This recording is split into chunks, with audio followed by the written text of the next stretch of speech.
Let's talk about first step reaction. It's super important to be able to cover this court in the time that you have to work with. First step reaction starts with the base of support. Most kids are just too narrow. And if you put them in that wide base they see the pros in on TV, they feel locked in. They can't get out of this very quickly. Now, based on that fact, what we do at the Academy many times is we'll put a video box, a frame right around them there, and let them see exactly what the first part of their body is, let's say moving in that direction. What's the first part of their body that's going to leave the frame? From this narrow stance, what typically we see is that the first move is going to be to push off this right foot and take a big step with the left. So the first body part to leave the frame in that case was the left foot.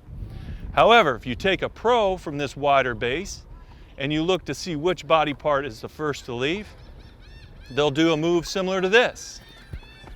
And guess what? The last thing to leave was the same foot that was the first thing to leave from a narrow base.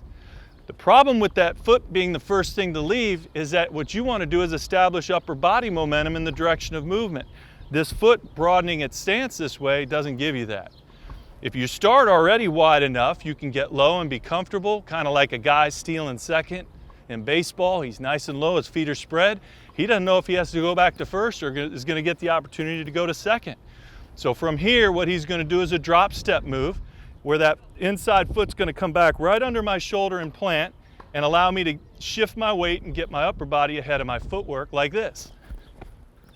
So I'm off the mark as quick as I can be.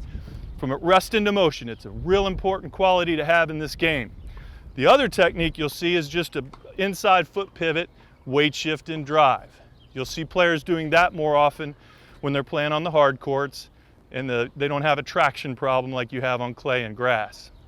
If you work on your first step reaction, you're going to be able to create a lot more offensive opportunities to strike the ball the way you want to. Stay tuned in to our high performance teaching.